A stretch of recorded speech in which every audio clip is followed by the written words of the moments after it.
Hey everybody, hope you're doing well. Thanks so much for tuning in. Today we are going to be covering a lot about the diminished chords, why they exist, how I use them, how you can apply them, and ultimately how to just understand them. This is a question I get a lot from new musicians that I teach, and I remember feeling the same way because when you're practicing these pieces and you don't have the full scope of what's going on, you'll play a chord like this, and you're like, this cannot be right what I'm playing right now because music's supposed to sound good. But it exists for a very specific purpose, and before we really get into it, let me play a small excerpt of a musical piece. It's a Schubert piece. It's his second impromptu, and there's a moment of it. I'm going to play it kind of slowly and explain what's happening. So we're playing this G flat major chord.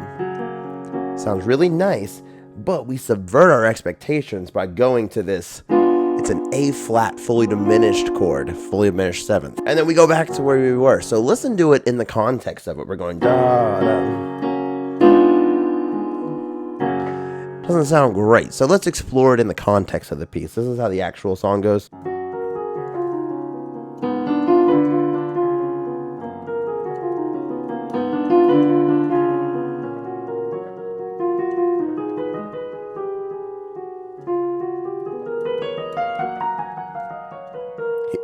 Okay, get ready for another diminished chord. It sounds like this.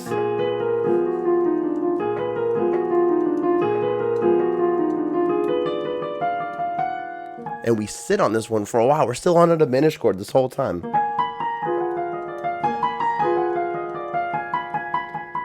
Here we get a little bit of resolution. And now we're back in E major.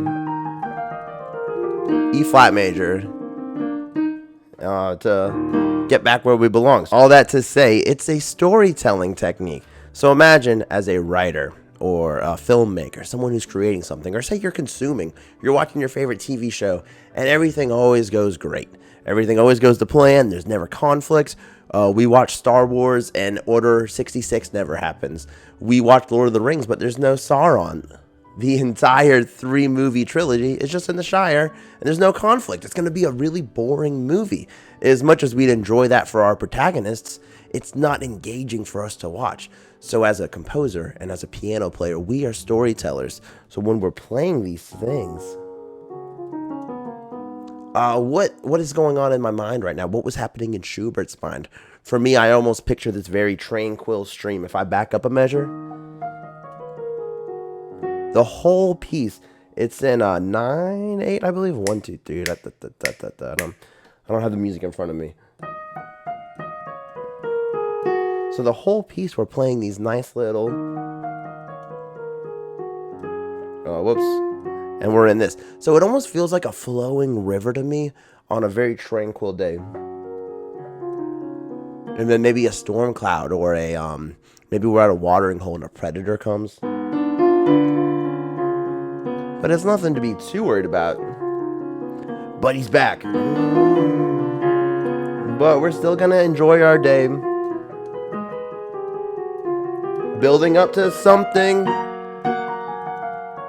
And then he's back and he's bigger. The storm clouds, it's raining.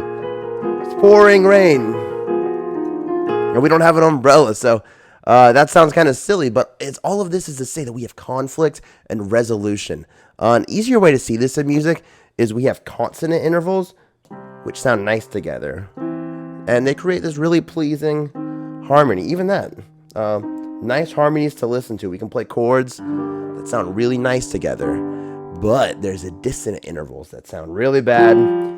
And they rub against each other. And they make us feel really uncomfy. So as we play these harsh dissonant intervals, it really makes in our mind, we crave this resolution.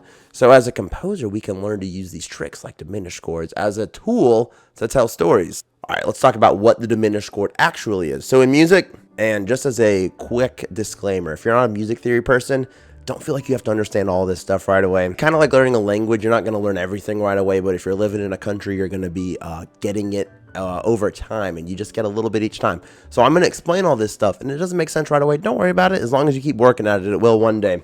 In music, we have whole steps, which is any time we travel 2 keys, and then half steps, which is like every single pitch consecutively. In music, By using these whole steps and half steps, we make certain kind of intervals. And intervals are just the distance between two notes. So like a whole step away from you start is a major second. If I added a half step to that whole step, we now have a minor third. If I did 2 whole steps up, we have a major third. If I went, this is actually pretty cool. Whole step, whole step, whole step, half step up, we have a perfect fifth. Which if you want to do the semitones, so C, 1, 2, 3, 4, 5, 6, 7 half steps away, we get the perfect fifth. And when we make these chords, we have major chords, minor chords. So the minor chord is made by taking what we talked about, the minor third, which is a whole step and a half step.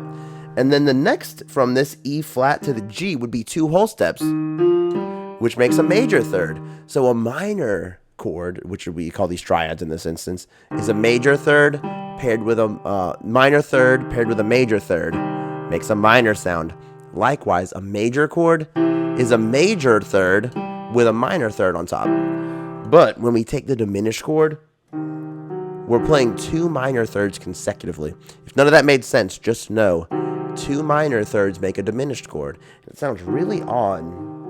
And then furthermore, you can add another minor third above it and you get the fully diminished 7th chord, which is that really iconic, scary movie sound almost. And another important concept in this is our chord degrees in the scale. So say I'm in the key of C, the 1 is always major, the 2 is always minor. And it's easy to see this in C because they're all white notes. E is minor, F is the major, G, remember this chord, G is the 5 and it's dominant, but it's major in this key.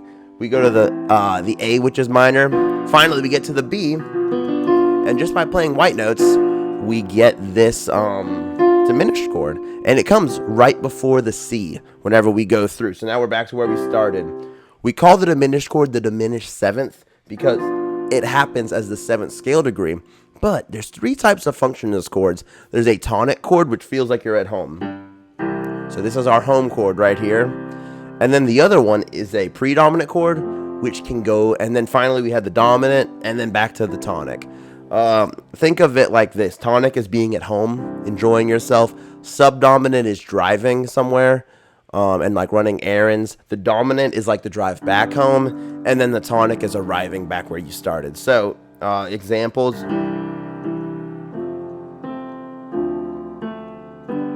And back home. And that's just a great thing to know. Tonic, subdominant, dominant. So the important thing about this, the G chord is the dominant chord. So is the B, the diminished 7. So the diminished chord actually functions as a dominant chord, which means we're on the way back home.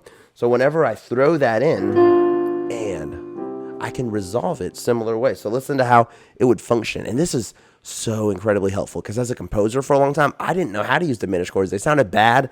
And I would just try and throw them in, and I realized, they function as a returning chord. So say I played this F sharp diminished, it leads to the G, just like that. And I know that's a lot of theory, mumbo jumbo, but I promise over time it makes sense. It's taken me a long time to get to this point.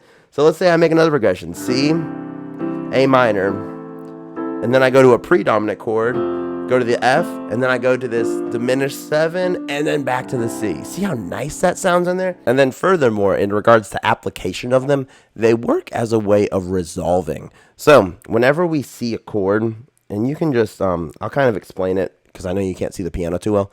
Say we have this B, D, and the F, like we did in the Schubert piece. And then we're back where we started. These chords have a really strong pull to take us somewhere. So in this instance, the B goes down a half step, the D goes down a half step, and the F goes up a half step.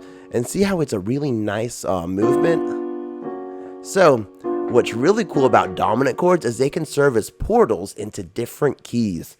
So the diminished chord modulation is huge in music. So say I took this same B chord, I could go to a C from there.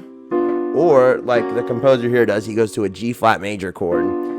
And I could go in either one of these directions. So say I chose to change that. Here I want to go to a C chord. you can use that as like a portal to change into a new key. And it's a pretty out there modulation, but it's a technique nonetheless. So this diminished chord, what's another chord? We could go to a B major chord from it, because you can see how they just raise them up. Just like that. You'll see that a lot in classical music. And just up. Let's listen to how that would sound in the context. And then we just change it to B major. So there's lots of different directions you could take a diminished chord. And it's just a lot of fun to hear the conflict and the resolution that comes through that. I know I just went on a lot about theory stuff that it's really hard to explain, honestly.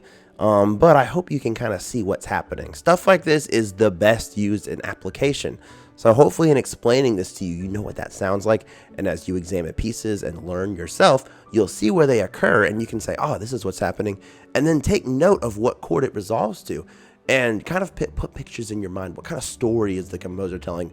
What kind of story do I as the composer, how am I going to tell this story?